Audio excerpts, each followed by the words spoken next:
if I put pressure on it, Yep. it does hurt. Okay.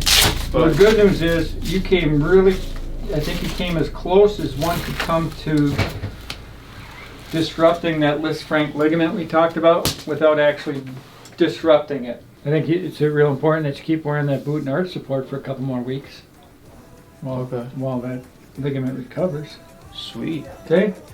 Well, so let's wear that boot. Let me see you in 3 weeks. All right. Okay?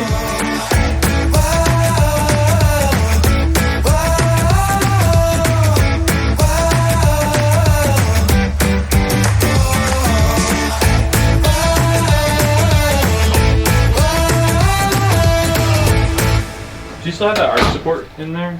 That green thing? Awesome. Yeah. Okay. So here's the plan. How about we get you out of the boot into a normal shoe. When you're doing that, put that arch support in the shoe. Okay, to kind of give you a little bit extra stability in there. And then let's get you on some therapy. All right. So we'll see you after you finish therapy. Just for kind of a last little checkup to make sure you're doing okay. If everything's good at that point, then you know, should be good to go back. Yeah. So I was just really surprised, like I didn't tear, because of my first visit with Doc, he was like, I gotta get an MRI ASAP. Yep. Like, this looks like you might have ruptured it. Yeah. I mean, you did the closest thing to it. You stretched it out pretty good. So I see left Lisfranc ligament sprain. So that's just a sprain, like a really bad sprain. Yeah. So you probably heard ankle sprain before, right? Yeah. So essentially, what that means is you stretch out those ligaments.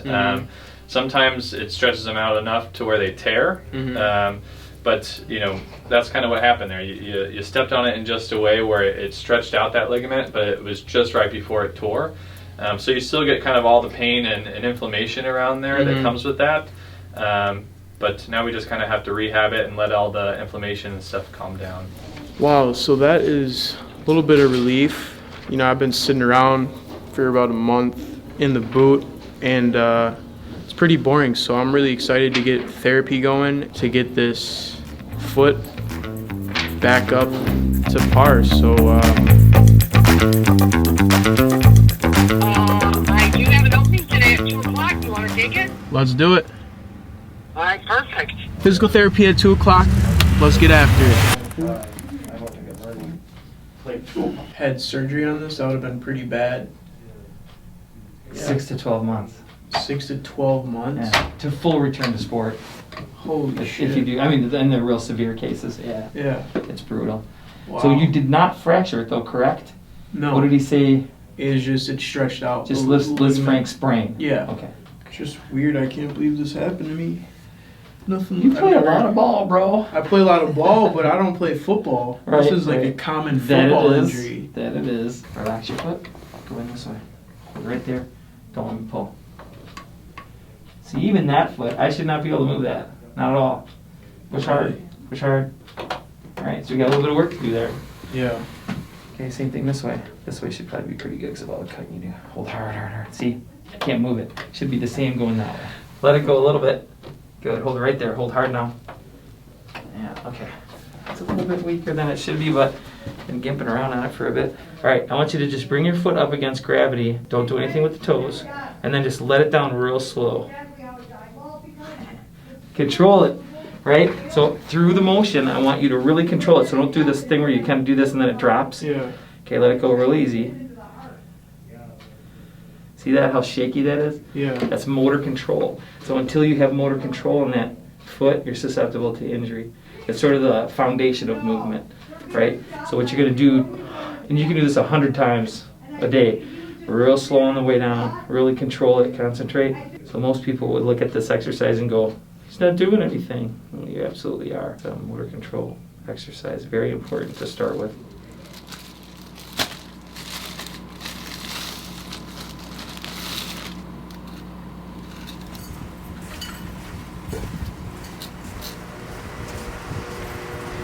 Yeah. I'm ready to get after it. So it's supposed to be like -10 on Sunday. Did you see that? Swear to God. Swear to God.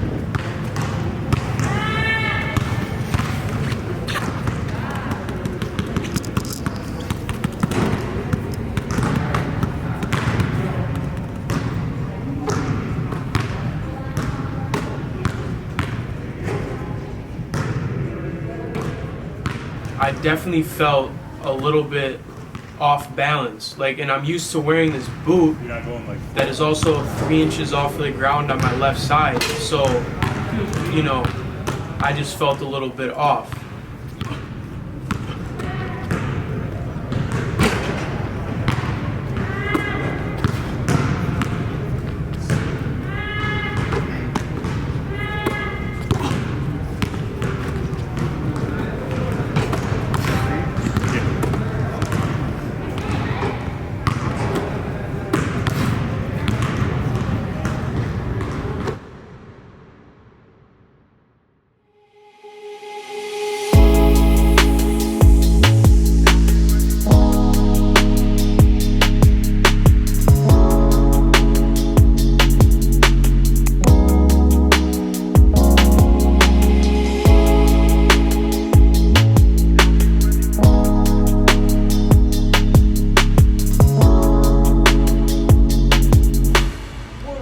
Fellas, mustard or ketchup? Thought it was vice versa. No, I thought it was too, and then I watched it back and it was the opposite. And I'm like, there's no way. I was thinking it was that one way the whole entire time.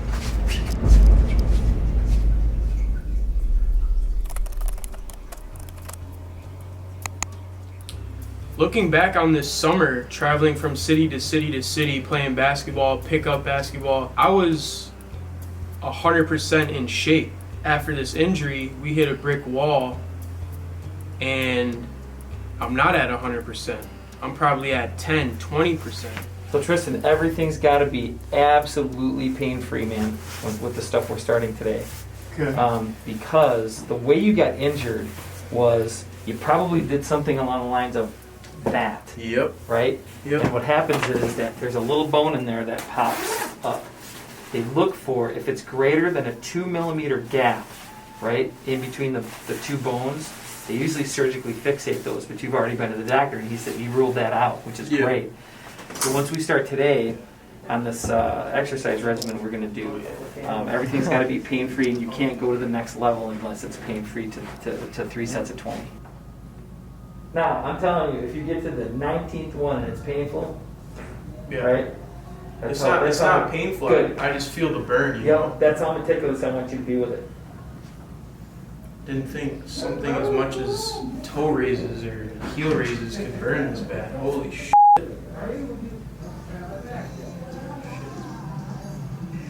Okay? Yeah. So now, when we do this, you want to do it until you're numb, basically, right? So you're the judge of that. So lay on your back, foot on the towel. Oh, here we go. You're going to rub it right over the top of his foot, basically until he's numb. Okay, so Tristan, you got to let her know. Yeah, it's cold. So you got to let her know when that's nice and numb, okay?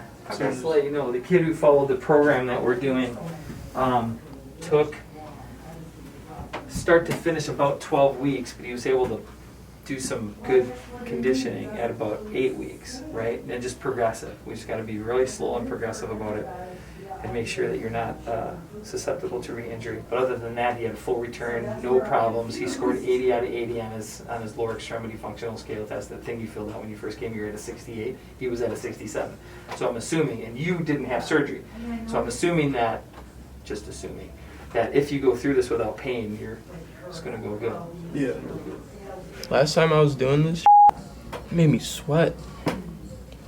Probably because it's an intense muscle massage. Oh, really? I don't know if this is like a good thing, but I like that I have to work my way back up. Like I always enjoy the grind or the process, you know, like if I was to have surgery, like yeah, it would have sucked, but I would have enjoyed like the process of everything, like because I miss like the days when I was like grinding to get where I'm at today. Obviously we're still grinding, but when you have nothing, it's a little bit different grind, you know, so you're like really working to get somewhere.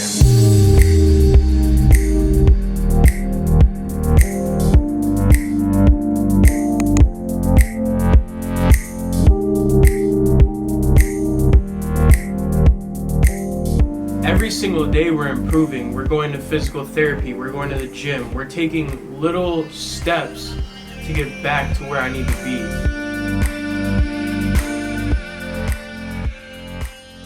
I might not be an NBA player. I might not be a college athlete.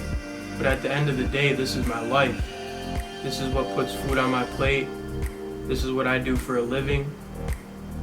And to have the game of basketball stripped away from me, it just makes me want to go even harder.